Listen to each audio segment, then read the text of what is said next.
Ternyata public speaking ada ilmunya yang perlu Anda ketahui dan Anda pelajari. Dalam kehidupan sehari-hari, berbicara di depan publik atau public speaking sering menjadi kegiatan rutin dan tuntutan pekerjaan setiap orang. Banyak orang mengatakan bahwa menyampaikan pidato di depan publik itu mudah. Namun, tidak sedikit pula yang mengatakan sebaliknya. Dalam menyampaikan public speaking sebenarnya ada ilmunya. Ada dasar-dasar pengetahuan yang perlu diketahui dan dikuasai.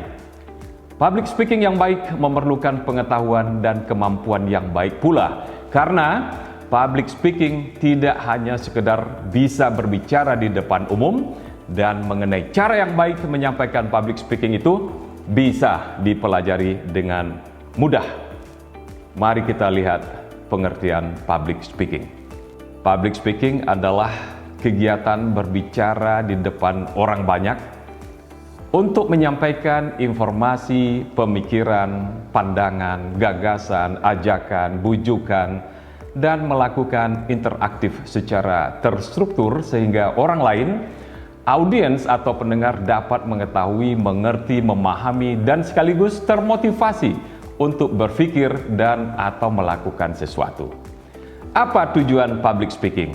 Pertama, untuk menyampaikan informasi, ide, gagasan, dan pemikiran kepada orang lain agar orang lain mendapatkan pengetahuan terutama tentang sesuatu hal yang baru atau sesuatu yang mereka sudah ketahui akan tetapi mereka perlu diingatkan kembali.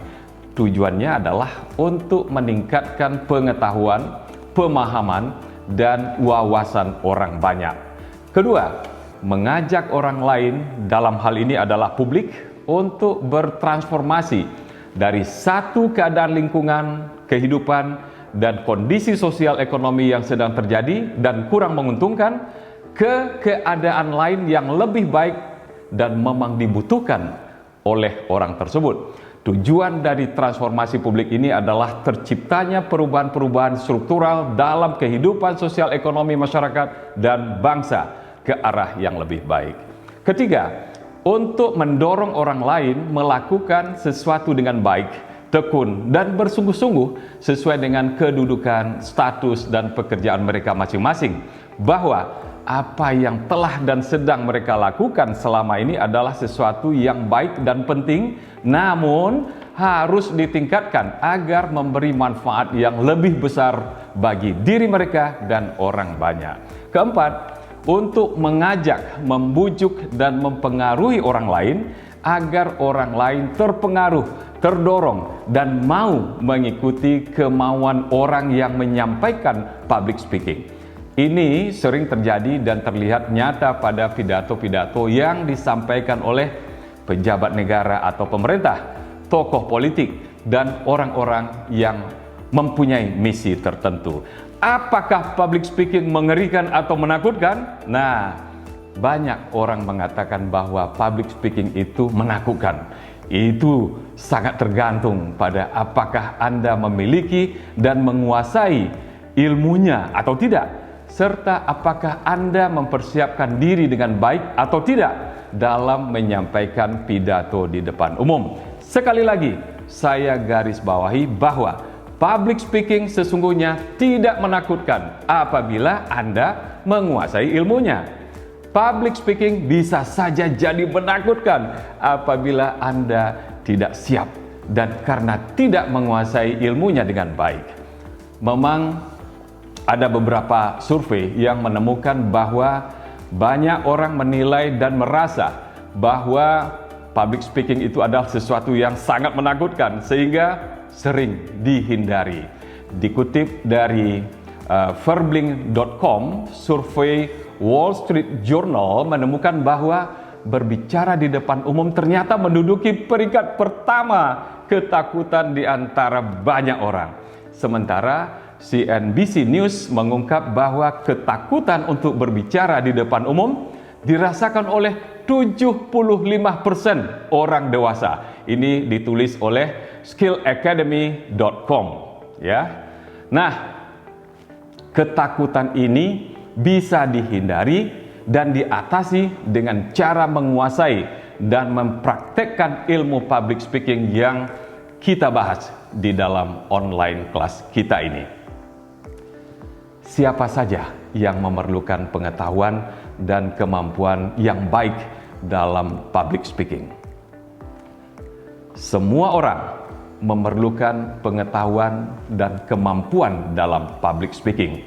Terutama, pertama, pelajar. Karena mereka harus menyampaikan pidato dan presentasi di kelas atau di organisasi kegiatan sekolah.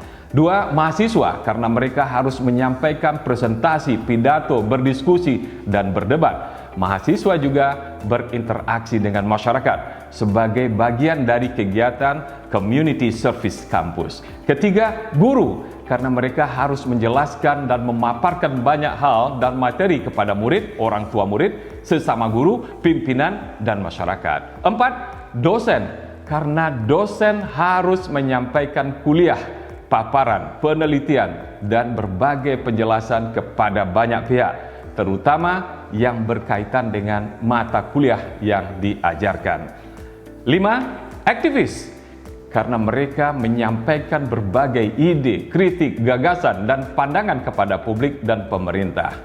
6. Politisi, karena mereka harus berbicara di depan konstituen, meyakinkan masyarakat dan pemerintah.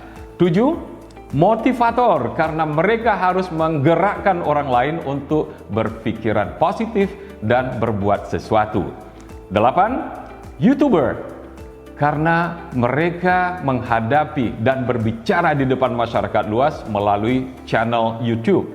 9. Pegiat media sosial, karena mereka harus bisa berkomunikasi dan meyakinkan masyarakat tentang konten-konten yang mereka buat.